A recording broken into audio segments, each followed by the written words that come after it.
Let's go number 2. Good to know. So the video starts, I just wanted to call you guys out. Well, not really, but I put up a poll asking who the best Harley Quinn voice actress was, and the most popular was Tara Strong, who, okay, you know what, I think it's between her and Arlene Sorkin, because Arlene Sorkin kind of like, you know, was the originator of the accent that we've come to know, because when she was playing the character, she didn't have anything to go off of but the script, and Tara Strong has kind of kept that legacy going by making more kid-friendly version of the character and more adult, darker-leaning versions in the animated universe. But tell me why you guys voted Kaylee Kuko higher than Arlene Sorkin. Like I said, I'm not even mad that you voted Tara Strong the best. There's that argument between Arlene Sorkin and Tara Strong. You can get away with saying Tara Strong is the best over Arlene Sorkin. But Kaylee Kuko is the second best to you guys? Like, that just doesn't... I don't know. Hey, your preference. I like the Harley Quinn animated series, but when I talk about defined Harley Quinn, I don't think Kaylee Kuko. I think it works well for the series that she does, but heck, I would even say that my fourth option on the poll, Hayden Welsh, is a better Harley Quinn voice actress than Kaylee Kuko. Again, not me saying it's terrible, I just think that if she were to go up against any of those three, she would definitely be outmatched in this case. That's really all I wanted to say about that. You guys can think what you want to think, but that kind of caught me off guard with how many of you voted for Kaylee Kuko over Arlene Sorkin. Like, really? With the Joker officially being part of Matt Reeves' Batman universe and him basically saying that it's not a tease for the sequel, he wants to use the Joker, just maybe not in movie form, but we can still potentially see him in a movie. It's leading many to think, who would be Barry Keoghan, who's the new Joker, who would be his Harley Quinn? And I saw this website called We Got This Covered that went to Reddit and looked at 5 options of actresses who could be the character at some point in time. And today I figured we can just look at them and basically give you my reaction and give you the one that I would like to see and the one that I think is most likely to happen.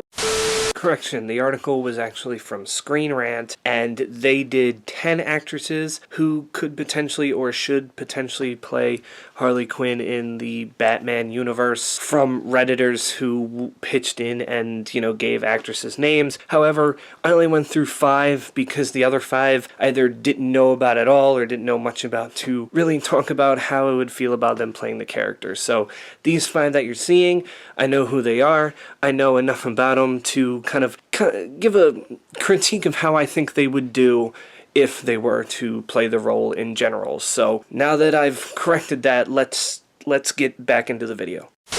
We should just start it off with the obvious one, which is Anya Taylor Joy. She is right now in discussions to play the character. However, I think it'll happen. The only way it doesn't happen is if she says no. Matt Reeves is obviously interested. He wouldn't be considering her or even talking to her. I just think we won't know the answer officially until there's a script for whatever is planned for her character, and that'll pretty much be the decision as to whether or not she plays the character. Now, it says Anya Taylor Joy has been one of the most popular choices to play Harley Quinn since it was announced that Reeves was rebooting the universe with Pattinson in the lead role. And it's not just her appearance that likens her to Harley, but she's proven time and time again that she's an extremely versatile actress who can take on any role. Redditor It's Silent Storm also adds that she seems to be about the right age to play Harley Quinn as of right now. She is 26 years old, and usually Harley Quinn is portrayed around 21 to 30, depending on what time in the story you pick up. But with Matt Reeves, I feel like he's going to start her out as Harleen Quinzel and show us how she became the alter ego that is Harley Quinn. And you know what? I think Anya Taylor Joy can do a good job with it. She's played some roles in this more darker tone recently in The Last Night in Soho, and she's played these more serious roles. So it would definitely be a good fit for her. And you know what? If she gets the part, I think I'll be okay with it. I'm not going to question that move one bit. Then we kind of have a surprise here that I saw, and that's Emma Roberts. Now, Emma Roberts, I mean, she was of Nickelodeon fame, and she's been in a couple things in her career, movie-wise and show-wise, after Nickelodeon that have, you know, done well in some way or another. But I don't really picture her as Harley Quinn. Maybe as Harleen Quinzel, sure, but as the other half, I don't know, maybe it could be one of those times where I can get proven wrong if this were to happen, which I really don't think it will. But it says here, Reddit user International Low 842 suggests that Emma Roberts would be a suitable fit for the role,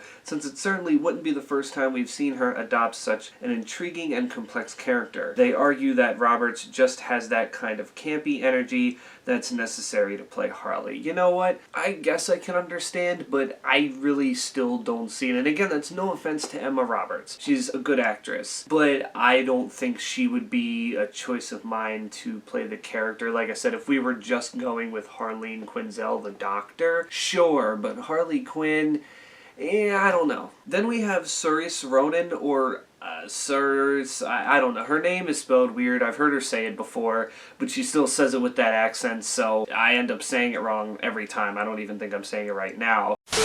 And this is an interesting choice because she's not one that pops into my head when I think of who could play Harley Quinn. And again, I think it goes back to the whole Anya Taylor Joy thing, where Ronan usually plays more serious characters and sometimes she's gone dark in her roles before.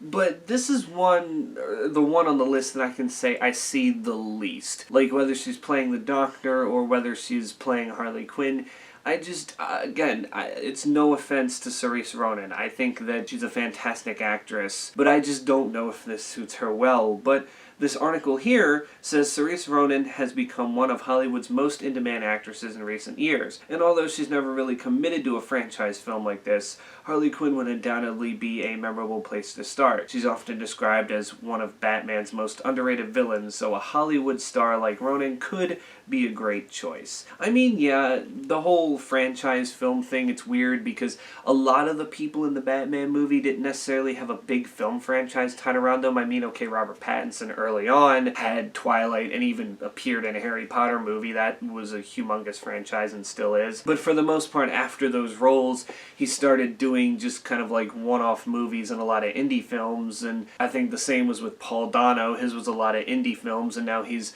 in a franchise like this. So Ronan could still go from doing not necessarily indie films, but lower budget movies to big budget franchises. That's not out of the picture. But again, I don't know if I can really see this for, you know, what it is. I just, out of the 5 that they give, this is the one where I go, no, I actually don't see it at all. Then we have one that's very intriguing. We have Samara Weaving, who, I mean, hell yeah, man. That one, when I saw this article and I saw Samara Weaving on here, it took me back to what she's been able to do throughout her whole career, and I'm just like, you know what? It fits well. The personality, everything. She can go from being Dr. Quinzel to Harley Quinn just like that, and she can bring that creepy, psychotic vibe that I think that Matt Reeves would be looking for in his more realistic portrayal of the character.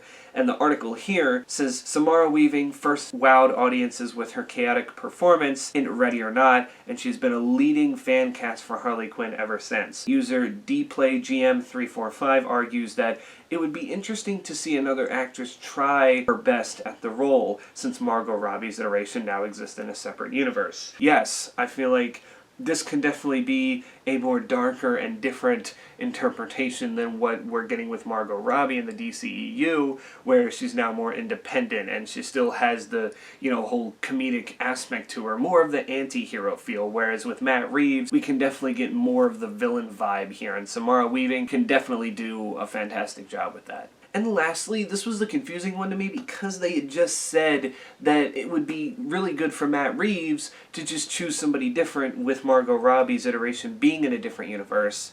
But then this article goes on to say, oh, well, Margot Robbie would be a good choice, why not? And look, I know it was weird and even I fell for it. Margot Robbie's name was on the cast listing for the Batman, and a lot of people thought that maybe she was going to make a cameo, rebrand her Harley a bit for that universe, and just stick to being Harley Quinn in both the DCEU and this universe. However, the Joker showed up, but she did not, and again, it makes sense when you see the Joker kind of, you know, not necessarily quite there yet. Why would she exist when he's not really the Joker? You know, it makes sense in this case. It says here, she still might be a part of the DCEU, but it seems that the simplest and most effective way to carry this character over to the Reeves universe would be by sticking with the same actress. Robbie's performance as Quinn has become completely synonymous with the character, and many Redditors think that a recast would only be distracting from the story. I think it would be distracting from the story if you got her in two different universes playing the same character, different iterations, sure, but you would lose people because you would start to confuse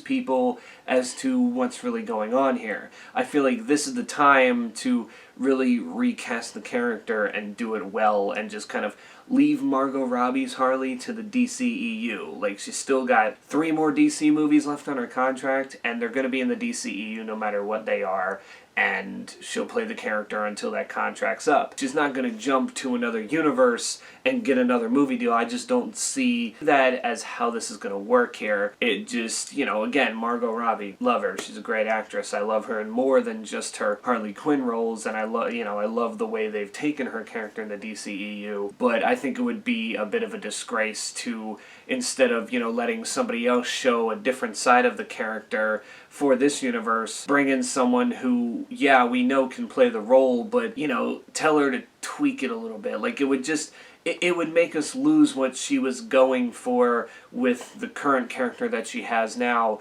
over somebody else that can put their own different kind of spin on it. You know, it would be like if when The Dark Knight Rises came out, if Anne Hathaway wasn't Catwoman but Halle Berry was, or if it was Michelle Pfeiffer in this case, it just, you'd look at yourself and go, wait, so it's the same person playing the same character but just a different iteration? Like, that just doesn't seem to make sense at all. It really, really wouldn't. Margot Robbie isn't going to be Harley Quinn in the Matt Reeves Batman universe, I'm for sure of that, but I can't really say I can't see her as Harley Quinn because she is Harley Quinn right now. Just different universe. I just don't think she's going to get cast in the Matt Reeves universe because it's two completely different universes in itself, whereas the other 4, I'll take the recast, whatever, but Cerise Ronan seems to be the least likely. And right now, I think the obvious one is that Anya Taylor Joy is, like, right there on the step of being Harley Quinn in the Matt Reeves universe. But again,